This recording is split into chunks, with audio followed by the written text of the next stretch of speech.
வணக்கம். எந்த தேனி அடகுபாறை வனப்பகுதியில் ஐயா சன்னாசிக்கு அனுமதி மறுக்கப்பட்டு அவமதிக்கப்பட்டாரோ அதே அடகுபாறை வனப்பகுதியில் ஐயா சன்னாசியோடு ஆயிரக்கணக்கான மக்களோடு பல நூற்றுக்கணக்கான மாடுகளோடு அண்ணன் சீமான் தடையை உடைச்சு உள்ள நுழைஞ்சு மேய்ச்சல் உரிமையை நிலைநாட்டியிருக்காங்க. அதில் ஐயா சன்னாசி உள்ளிட்ட அந்த மேய்ச்சல்காரர்களுக்கு அவ்வளவு பெரிய மனமகிழ்ச்சி, மனநிறைவு. தங்களை காக்க வந்த காவல் தெய்வம் போல அண்ணன் சீமானை பார்க்குறாங்க. அவங்க கொடுக்கக்கூடிய பேட்டிகள் மூலமா அதை அறிய முடியுது. இதுல பொத்தமதோ பார்க்குறப்ப சமூக வலைதளங்கள்ல இந்த நாடு எவ்வளவோ முன்னேறி கொண்டிருக்கு, நவீனங்கள் பெருகி இருக்குது, அப்புறம் விஞ்ஞான வளர்ச்சியில உச்சாணி கொம்ப தொட்டிருக்கும், இன்னைக்கு செயற்கை நுண்ணறிவு எனப்படக்கூடிய ஏஐ தொழில்நுட்பம் வந்திருக்கு, சாட்சிபிட்டி வந்திருக்கு, இந்த காலகட்டத்தில் சீமான் ஆடு மாடு மேய்க்கணும் அப்படின்னு சொல்றாரு. இது நம்மளை பின்னோக்கி தள்ளிட்டு போகாதா, நம்மளை கற்காலத்துக்கு கூட்டிட்டு போயிடாதா அப்படின்னு அறிவியல் பூர்வமா கேட்கிறாங்களாம், அது மேதாவியா கேட்கிறாங்களாம். அதே சாட்சி பெட்டியில போய் அதே ஏஐ கிட்ட போய் மேய்ச்சல் நிலம்னா என்னன்னு கேளு. மேய்ச்சல் நிலம் என்றால் என்ன, மேய்ச்சல் நிலத்தால என்ன பயன்பாடு இருக்கு அப்படின்னு சாட்சி பெட்டியில போய் ஏஐ தொழில்நுட்பத்தில் போய் கேள்வியை கேளு, அது பதில் சொல்லும். ஏன்னா மேய்ச்சல் நிலம் உரிமையை வலியுறுத்தி தான் நாம் தமிழர் கட்சி கடந்த ஜூலை 10 மதுரை விராதனூர்ல ஒரு மாநாடு போட்டோம். ஆடு மாடுகளின் மாநாடு அப்படின்னு மாநாடு போட்டோம். ஆனா அந்த மாநாட்டில் வைக்கப்பட்ட முதன்மை முழக்கம் என்னன்னா மேய்ச்சல் நிலம் எங்கள் உரிமை அப்படிங்கிறது தான். ஆனா அந்த மாநாட்டை மிக கடுமையாக நக்கல் நையாண்டி பண்ணாங்க. சீமான் மனிதர்கள்ட்ட பேசிட்டு இப்ப ஆடு மாட்டை பேச போயிட்டாரு அப்படின்னு. அதுல வைக்கப்பட்ட மேய்ச்சல் நிலம் எங்கள் உரிமைங்கிற அந்த முழக்கத்தை எவனும் படிக்கவும் இல்லை, அதை பத்தி தெரிஞ்சு கொள்ற அளவுக்கு யாருக்கும் அந்த அளவுக்கு அதை பத்திய பார்வையே இல்லை. ஏன்னா நாம் தமிழர் கட்சியோட மேடைகள் மற்ற கட்சியோட மேடைகளோட ஒப்புறப்ப முழுதுமா மாறுபடும். இப்ப திமுக, அதிமுக, காங்கிரஸ், பாஜக மேடைகள்ல மாறி மாறி கட்சிகளை சாடுவாங்க, லாவணி கச்சேரி பாடுவாங்க, ஒன்னவை தெரியாதா, நீ யோக்கியமா அப்படின்னு மாறி மாறி குற்றஞ்சாட்டுவாங்க, அவதூறு பேசுவாங்க, நடக்கும். ஆனா நாம் தமிழர் கட்சியோட மேடைகள்ல அரசியல் பேசப்பட்ட மேடைகள் போலவே அரசியல் பேசப்படாத மேடைகளும் இருக்கு. முழுக்க முழுக்க மண் குடித்து, நீர் குடித்து, நிலம் குடித்து, பல்லுறு பெருக்கம் குடித்து, காடுகளோட அழிவு எவ்வளவு பெரிய ஆபத்து, புலிகளோட அழிவு எவ்வளவு பெரிய ஆபத்து, அப்புறம் ஒரு காட்டுக்குள்ள யானை எதுக்கு அவசியம், அப்புறம் மண்புழுவோட பயன்பாடு என்ன, அருவி எப்படி பிறக்குது, இந்த சுற்றுச்சூழல் மண்டலம் எப்படி இயங்குது, காலநிலை மாற்றம்னா என்ன, புவி வெப்பமாதல்னா என்ன, அதன் விளைவுகள் என்ன, அது என்ன மாதிரி பாதக சிக்கலை ஏற்படுத்தும், இது எல்லாத்த குறித்தும் நாம் தமிழர் கட்சியோட மேடைகள்ல பேசப்பட்டிருக்கு. அதுவும் திமுக பேசாம, அதிமுக பேசாம, எடப்பாடியை பேசாம, ஸ்டாலினை பேசாம, யாரையும் பேசாம ஒரு மாலை நேர ஒரு கல்லூரி போல சுற்றுச்சூழல் குறித்தான ஒரு பாடத்தை அண்ணன் சீமான் எடுத்திருக்காங்க. அப்படி தாயே பூமி தாயே அப்படிங்கிற தலைப்புல பொதுக்கூட்டம் நடத்தப்பட்டிருக்கு. அப்புறம் மலைகள் அழிந்து போனால் மழைப்பொழிவு இருக்காது அப்படிங்கிறத வலியுறுத்தி பொதுக்கூட்டம் போடப்பட்டிருக்கு. அப்புறம் என் மண் என் உரிமை அப்படின்னு பொதுக்கூட்டம் நடத்தப்பட்டிருக்கு. சிற்றூர்களின் பொருளாதார வளர்ச்சி அப்படின்னு பொதுக்கூட்டம் நடத்தப்பட்டிருக்கு. ஆனா இந்த பொதுக்கூட்டங்கள் இந்த தலைப்பில் நடத்தப்பட்டப்ப சீமான் பல்லுறு பெருக்கம் குறித்து பேசுறாரு, காடு குறித்து பேசுறாரு, மரம் குறித்து பேசுறாருன்னு சொல்லிட்டு ஊடகங்கள் செய்தியாக்கினது இல்லை. இந்த சோகால்டு அதிமேதாவிகள் அதை பத்தி பேசுனதே கிடையாது. அதே போல முதல் நடந்த ஆடு மாடுகளின் மாநாட்டில் அங்க ஆடு மாட்டை கட்டாம வெறுமனே மேய்ச்சல் நிலம் எங்கள் உரிமைன்னு அண்ணன் சீமான் ஏறக்குறைய 1.5 மணி நேரத்துக்கு மேல பேசினாங்க. 5 மணி நேரம் பேசியிருந்தாலும் ஊடகங்கள் கண்டு கொண்டிருக்காது. இந்த சோகால்டு அறிவாளிகள் அதை பேசுபொருளாக்கி இருக்க மாட்டாங்க. அங்க ஆடு மாடுகள் கட்டப்பட்டதாலதான் அது பேசுபொருளாச்சு, வாத பிரதிவாதங்களுக்கு இட்டு சென்றுச்சு. இது போன்ற அறிவாளி கூட்டம் விமர்சனத்தை பண்ணுச்சு. இந்த மேய்ச்சல் நிலம்ங்கிறது பிற்போக்குத்தனமானா இல்ல, முழுக்க முழுக்க அறிவியல் சார்ந்தது, சுற்றுச்சூழல் சார்ந்தது. இன்னும் சொல்ல போனா ஐநா மன்றம் ஒன்றும் பிற்போக்கு மன்றம் இல்லை. அந்த ஐநா மன்றம் வரக்கூடிய 2026 ஆண்டு எதுக்காக அறிவிச்சிருக்குன்னா மேய்ச்சல் நிலம் மற்றும் கிடைக்காரர்களுக்கான ஆண்டு அப்படின்னு அறிவிச்சிருக்கு. அதை இந்தியா உள்ளிட்ட 60 நாடுகள் ஆதரிக்குது. அதே போல மேய்ச்சல் உரிமையை வலியுறுத்தக்கூடிய சட்டத்தை 2006 ஆண்டு காங்கிரஸ் திமுக கூட்டணி அரசு கொண்டு வந்திருக்கு. அந்த சட்டத்தின் பேர் என்னன்னா பழங்குடிகள் மற்றும் பாரம்பரியமாக வனம் சார்ந்து வாழ்வோர் உரிமைகள் அங்கீகரிப்பு சட்டம் அப்படிங்கிற சட்டம். 2022 ஆண்டு டெல்லியில 2 நாள் கருத்தரங்கு நடந்திருக்கு. எதுக்கு? இந்த மேய்ச்சல் உரிமையை வலியுறுத்தி.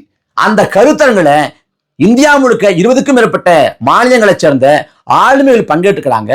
அதே போல மத்திய அமைச்சரும் பங்கேற்று அதுல பேசியிருக்காரு. எல்லாம் மேய்ச்சல் நிலத்துக்காக. அதே போல மேய்ச்சல் நிலத்தோட பயன்பாடு என்னன்னு சுருங்க சொல்லணும்னா, இன்னைக்கு இருக்கக்கூடிய ஒட்டுமொத்த பால் தேவையில 53 விழுக்காடு இந்த மேய்ச்சல் முறை மூலமாக வளர்க்கப்படக்கூடிய கால்நடைகள்கிட்ட தான் பெறப்படுது. அதே போல ஒட்டுமொத்த இறைச்சி தேவையில 74 விழுக்காடு, எவ்வளவு 74 விழுக்காடு, முக்காவாசி இந்த மேய்ச்சல் முறை மூலமாக வளர்க்கப்படக்கூடிய கால்நடையிலிருந்து தான் பெறப்படுது. அப்புறம் நாம் போராடி பெற்ற ஜல்லிக்கட்டுங்கிற பண்பாட்டு உரிமை, அந்த ஜல்லிக்கட்டு மாடுகளும் இந்த மேய்ச்சல் முறை மூலமா தான் வளர்க்கப்படுது. ரேக்லா ரேஸ் அந்த மாடுகளும் மேய்ச்சல் முறை மூலமா தான் வளர்க்கப்படுது. அப்புறம் திமுகவோட சுற்றுச்சூழலோட செயலர் அவர் வந்து ஆடு மாடுகளை வளர்க்கிறாரு, கால்நடை வளர்ப்பு ஆர்வலர். அதனால அவர் கருத்து சொல்றாரு, இந்த காங்கேயம் மாடுகள் தவிர்த்துட்டு பாக்கி எல்லா மாற்றினங்களை வந்து இந்த மேய்ச்சல் முறை மூலமா தான் வளர்க்கப்பட முடியும்.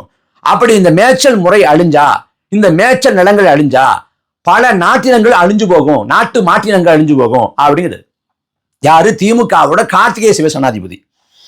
இந்த மேய்ச்சல் நிலம் அப்படிங்கிற நிலம் இருந்துச்சு. அதாவது நாம வந்து வேட்டை சமூகம், ஆதியில நம்ம வேட்டையாடி சாப்பிட்டோம். 5000 ஆண்டுகளுக்கு முன்பே நாம வந்து மேய்ச்சல் சமூகமாக மாறிட்டோம். வேட்டையாடி உண்ட நாம் அதுக்கு பிறகு வளர்த்து அப்புறம் அதன் மூலமாக சாப்பிட தொடங்கணும். அப்படி வளர்க்கிறப்ப சங்க காலத்துல வளர்க்கப்படக்கூடிய நிலத்துக்கு வந்து முல்லை திணை அப்படின்னு பேர். 2வது திணை, குறிஞ்சி முல்லை மருதம் நெய்தல் பாலையில 2வது திணை வந்து இந்த முல்லை திணை. இன்னைக்கு அந்த அந்த மேய்ச்சல் நிலம்ங்கிற ஒண்ணு அந்த இருக்கான்னா, இன்னைக்கு மேய்ச்சல் நிலம்ங்கிற ஒண்ணு இல்லாம போச்சு. எல்லாம் அபகரிக்கப்பட்டு அழிவுக்கு உள்ளாக்கப்பட்டுச்சு.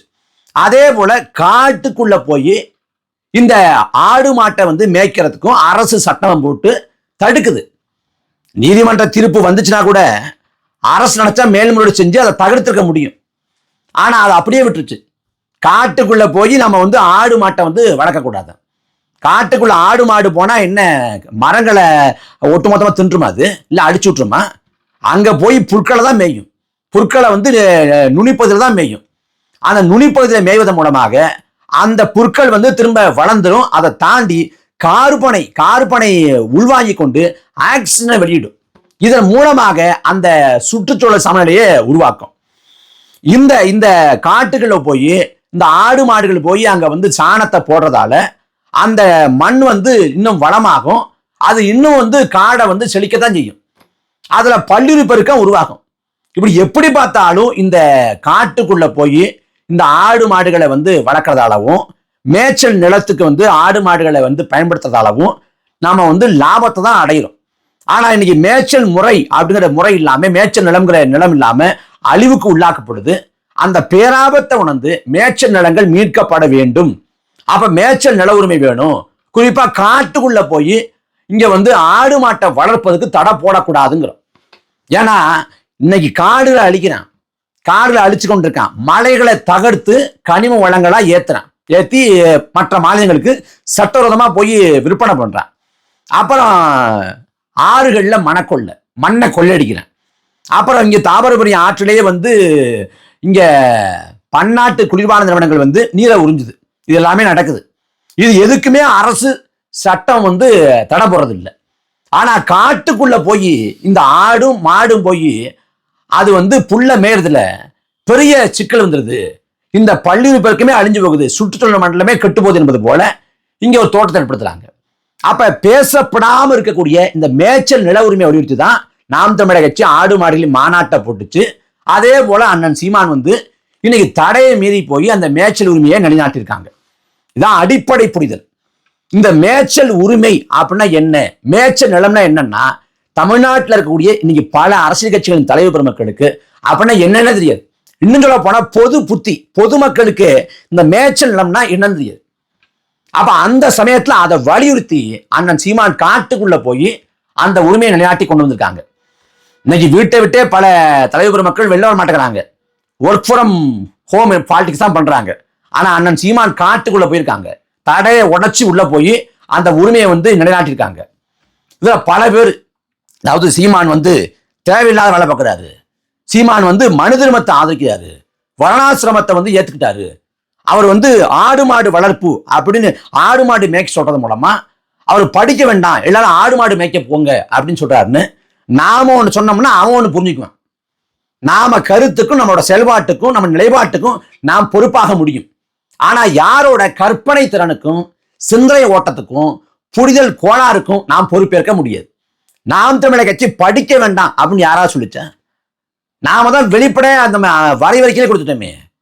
படித்தவர் படிக்காதவர் எல்லாருக்கும், படித்தவர் படிக்காதவர் எல்லாருக்கும் அரசு வேலை நாம் தமிழர் கட்சி ஆட்சியில. இனி படிக்காதவரே இல்லைங்கிற நிலையை உருவாக்குவதுதான் அடுத்த வேலைங்கிறோம். அதுக்கு ஆரம்ப கல்வி தொடங்கி ஆராய்ச்சி கல்வி வரைக்கும் எல்லாம் இலவசமா தருவோம் அப்படின்னு நாம் தமிழர் கட்சியோட ஆட்சியின் செயல்பாட்டு வரைவு சொல்லுது. இதே போல திமுக சொல்லுமா, நாங்க தான் படிக்க வச்சோம்ங்கிறாங்களே.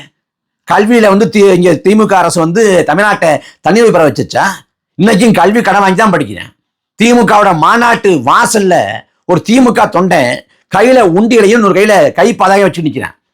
அந்த கை பதாகையில் என்ன போட்டிருக்குன்னா, என் பொண்ணுக்கு கல்லூரிக்கு கல்வி கட்டணும், போதுமான தொகை இல்லை, எல்லாரும் கொஞ்சம் கொடுங்க அப்படின்னு வெளிப்படையே கையிருந்தார் ஒரு ஒரு தகப்பன் வந்து தன் பொண்ணோட கல்விக்காக. அப்ப திமுகவோட மாநாட்டு மேடையில் நாங்க படிக்க வச்சுன்னு பேசுறேன். ஆனா மாநாட்டு மேடை வாசல்ல ஒரு ஆள் கையில கைப்பதாக வச்சுக்கிட்டு என் பொண்ணுக்கு வந்து கல்லூரிக்கு கட்ட முடியல, உதவி பண்ணுங்க நினைக்கிறாரு. அன்னைக்கு வந்து வரணாசிரமம் மறுத்துச்சு, நீ கல்வி கற்க கூடாது, நீ கல்வி கற்றா அடுத்த பிறவில பேயா பிறப்பாய், நாயா பிறப்பாய் அன்று சபித்தது. ஆனா இன்னைக்கு அந்த நிலைமை இல்லை. இன்னைக்கு வரணாசிரம தர்மம் வந்து தடுக்க முடியல. ஆனா எது தடுக்குதுன்னா வர்க்க வேறுபாடு. நான் ஏழையா இருக்கேன், பின்தங்கி இருக்கேன் பொருளாதாரத்துல, அப்ப என்னால கல்வி கற்க முடியல, அப்ப வர்க்க வேறுபாடு தடுக்குது. அப்ப வரணாசிரமத்திலேருந்து நம்ம வெளில வந்துட்டோம். ஆனா வர்க்க வேறுபாட்டிலேருந்து வர முடியல. இன்னைக்கு முதல் தலைமுறை 70 ஆண்டுகால சுதந்திர இந்தியாவில் முதல் தலைமுறை இப்பதான் படிக்க போகுது. முதல் தலைமுறை. அந்த முதல் தலைமுறையும் கல்வி வைக்க போறப்ப கடன் வாங்கி கல்வி வைக்கிறேன். அப்ப இந்த நிலையை தகர்த்து உடைப்பதற்கான திட்டம் திமுக இருக்கா? நாங்க கல்வியை பொதுமையாக்குவோம், அரசுடைமை ஆக்குவோம். இனி வந்து கல்லூரி பள்ளிக்கூடங்கள் எல்லாமே வந்து அரசே ஏற்று நடத்தும். 100 விழுக்காடு கல்வியில தண்ணீர் அடைகிற வரைக்கும் இப்படிதான் நிலைமை இருக்கும் அப்படின்னு அறிவிப்பாங்களா? ஒன்னும் செய்ய மாட்டாங்க.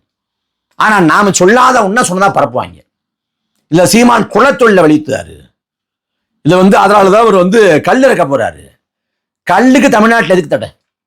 கல்லுக்கு எந்த தடை? சராசரியா கல்லுல வந்து எவ்வளவு ஆல்கஹால் இருக்கு அப்படின்னு பாத்தீங்கன்னா, பொதுவா வந்து நம்ம சாப்பிடக்கூடிய பழைய சோறுல இருந்து தாய்ப்பால் வரைக்கும் எல்லாத்துலயும் ஆல்கஹால் இருக்கு. ஆனா விழுக்காடு மாறுபடும். அதே போல கல்லுல எவ்வளவு இருக்கு அப்படின்னு பாத்தீங்கன்னா, சராசரியா வந்து 4.5 விழுக்காடு இருக்கு. இப்ப கல்லு இறக்கின உடனே குடிச்சோம்னா 4.5 விழுக்காடு ஆல்கஹால் இருக்கும். அதே கொஞ்சம் நொதிச்சு போகுது, கொஞ்சம் நேரம் ஆகுது அப்படின்னா அது 13-14 விழுக்காடு அளவுக்கு ஆல்கஹால் இருக்கும். இதுதான் அதிகபட்ச அளவே. ஆனா சராசரி அளவு சாராயத்துல, டாஸ்மாக் சாராயத்துல 43 விழுக்காடு. 43 விழுக்காடு ஆல்கஹால் இருக்கக்கூடிய சாராயத்தை அரசு சட்டபூர்வமா அங்கீகரிக்கும், விற்பனை பண்ணும். ஆனா அதிகபட்சமா 14 விழுக்காடு தான் இருக்கக்கூடிய இந்த கல்லை வந்து தடை போடும். என்ன கூத்துனா, இந்த சாராயத்துல, டாஸ்மாக் சாராயத்துல உடலுக்கு நல்லது செய்யக்கூடிய எந்த ஒரு சத்தும் இல்லை. ஆனா கல்லுல ஊட்டச்சத்து இருக்குது, நல்ல உடம்புக்கு நல்லது செய்யக்கூடிய எத்தனையோ இது இருக்கு, அதுல சத்துக்கள் இருக்கு. ஆனா அந்த கல்லுக்கு தலையை போட்டுட்டு வீதிக்கு வீதி டாஸ்மாக் கடை, வீதிக்கு வீதி டாஸ்மாக் கடையை வச்சுக்கிட்டு போதையின் பாதையில போகாதீங்க. அப்ப நான் காட்டுக்குள்ள போறதா? பாதை முழுக்க டாஸ்மாக் கடையை தந்து வச்சிருக்கு, இந்த பக்கம் இருக்கு இந்த பக்கம் இருக்குது. இப்ப போதையின் பாதையில போகாதுன்னா இப்படிப்பட்ட அரசு. அதாவது மக்களை நாங்க தான் சுயமரியாதையை பெற்றுக் கொடுத்தோம், தன்மானத்தை ஊட்டி வளர்த்தோம் சொல்லக்கூடிய திராவிட இயக்கங்கள் அந்த திமுகவோட ஆட்சி காலத்துல ஈரோடு கிழக்கு இடைத்தேர்தலில் மக்களை வந்து ஆடு மாடு போல பட்டியல் அடைச்சு வச்சிருப்பான். மக்களை ஒரு நாள்ல வந்து காலில இருந்து மாலை வரைக்கும் அடைச்சு வச்சிருப்பான் பட்டியல. அது குறித்து இந்த பெரிய அறிவாளிகள் இருக்காங்கல்ல, அவங்க எல்லாம் பேச மாட்டாங்க. எனக்கு மக்களை போய் ஒரு மாக்கள் போல, ஆட்டு மாட்டு மந்தை கூட்டம் போல பட்டியல் அடைச்சு வச்சிருக்கீங்க, இது என்ன நியாயம்? இது தன்மானமா? இது சுயமரியாதையா? இது இந்த தமிழ் மண்ணுக்கு வந்து அழகுதானா, இழுக்கு இல்லையா அப்படின்னு கேட்க மாட்டாங்க. ஆனா நாம் தமிழர் கட்சி ஆடு மாடு வளர்ப்புன்னா கிண்டல் பண்ணுவாங்க, கேலி பண்ணுவாங்க. ஒரு கடைசியா மாமன்னன் படத்தை நடிச்சார் உதயநிதி. அந்த மாமன்னன் படத்துல உதயநிதி வந்து பன்னி மேய்க்கிறாப்புல. அதை எடுத்து போட்டு பாத்தியா அவர் என்ன வேலை செய்யறாரு பாத்தியா? பன்னி மேய்க்கிறாரு. ஒரு விளிம்பு நிலை மகனாக அடிச்சிருக்காரு.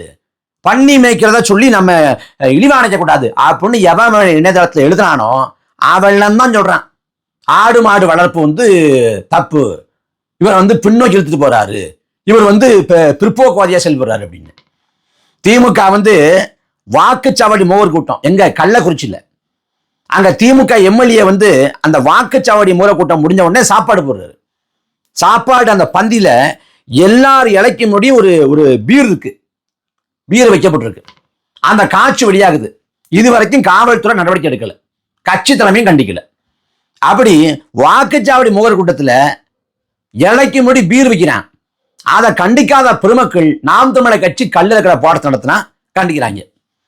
அப்ப இவங்க லட்சணம் இவ்வளவுதான், இவங்க லட்சணம் இவ்வளவுதான். நம்ம ரொம்பலாம் மெனக்கட்டுலாம் பதில் சொல்லணும்னு அவசியம் இல்லை. ஏன்னா காலம் எல்லாவற்றையும் அம்பலப்படுத்தி கொண்டிருக்கு. இந்த சமூக நீதினு வேஷம் போட்டாங்கல்ல, அந்த சமூக நீதி வேஷம் எல்லாம் தம்பி கவினோட ஆணவ படுகொலை விஷயத்திலேயே தெரிஞ்சு போச்சு. உங்க சமூக நீதி எல்லாம் பள்ளிடுச்சு. அதனால நியாயமா சந்தேகம் கட்டா நம்ம விளக்கம் சொல்லலாம், பதில் சொல்லலாம், அவங்களுக்கு புரிய வைக்கலாம். திமுகங்கிற ஒரு ஈன கூட்டத்துக்கு எந்த விளக்கம் சொல்லணும்னு எந்த அவசிய கொண்டும் நமக்கு இல்லை.